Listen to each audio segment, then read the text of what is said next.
Hi guys, UK Guns. So today I'm just going to do a short video which is going to be a review on my Sabatti Tactical Urban Sniper and also a little bit on the Vortex Viper, which is what I've got mounted on here. Because as I said last time when I did a sort of overview of the rifle, I hadn't shot it at that point. I since have, and thought I'd give just a little bit of an update as to how it was. So it's mostly good stuff. I'm very, very impressed with the rifle, as I thought I would be, to be honest. It performed very well, zeroed very quickly, which is obviously a lot to do with the scope. Once I found where the rounds were going and I was able to zero it in very quickly, after that it was very consistent. And I've said this before in some of my videos, I'm not the best shot in the world. I'm not certainly at competition level. But I was able to get a pretty good grouping with this, hitting the bullseye on more than one occasion. Admittedly, it was only from 100 yards because I was zeroing the rifle. I zeroed it first at 25 yards and then carried on grouping and zeroing at 100 yards. But despite that, it was very accurate. It was very, very nice to shoot, and the rounds were going exactly where I wanted them to, and it was very stable to shoot from. The muzzle brake did its job very well, as did the bipod, and the scope, of course, being a big part of all of that.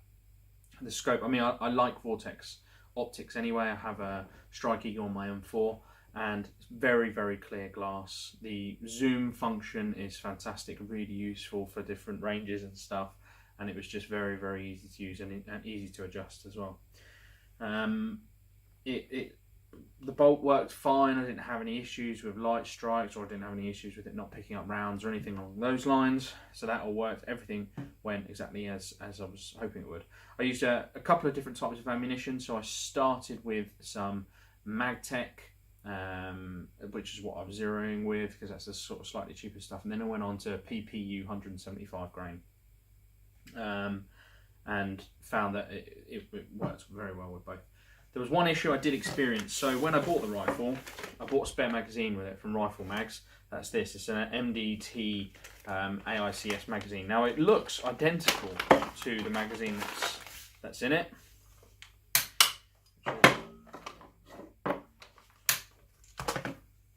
This one. There's no real difference in them. Pretty much the same thickness. To the eye, there's no difference between these magazines. There is a difference in feel, so in texture, not in weight or anything like that. This magazine is completely smooth and this magazine is textured. Now, I found when I got the rifle before I even shot it that this magazine did feel a bit stiff. It would go in and it would click, but it was a bit stiff, and to pull it out again did require a bit of a yank. And I figured that was the texturing, maybe just meant it was ever so slightly wider. Wasn't sure if that was going to give me any issues, but I didn't think it would. As it turns out, it does. When the magazine's loaded, I guess it's just pushing out on the walls of the magazine a little bit more with the rounds in there. I'm not really sure, but basically I could get rounds into it fine. I could just about get it in. It took a lot of force to get it in, but once the magazine was in and I took the bolt back, I could not slide the bolt forward again. The rounds were, because I guess the magazine was being squeezed so tight in the magwell, the bolt just couldn't pick up the rounds. I could not, even if I tried to give it a bit of force, it would not close. It wouldn't pick up the round out of the magazine. I tried a few times. I tried reducing the number of rounds in the magazine, tried going half capacity, just 5 rounds in it, and I couldn't get it to work. Admittedly, I didn't try it with just 1 round, but I mean, it's pointless having a magazine if I'm only going to load 1 round in it at a time anyway. So basically, if it wasn't going to be able to hold more than 5, then it will be either going back, or probably by now I'll have to sell it on or something. But clearly, I guess the magwell is just so fine tolerances that this one fits just fine, and this one, just with that texturing on, perhaps is just ever so slightly too wide.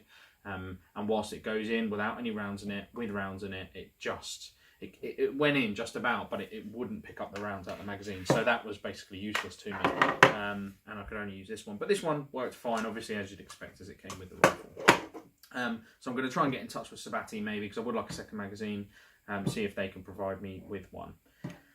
Other than that though, I had no issues, and it did exactly what it was supposed to and worked very well. And the fact, as I say, I didn't put a lot of ammunition through it, maybe 60-70 rounds, and to be getting pretty accurate with it in that short space of time, I was really impressed. So, as I said before, I would 100% recommend the Sabatti Urban Sniper, and that hasn't changed. I think it's a fantastic rifle, and I look forward to shooting it again soon.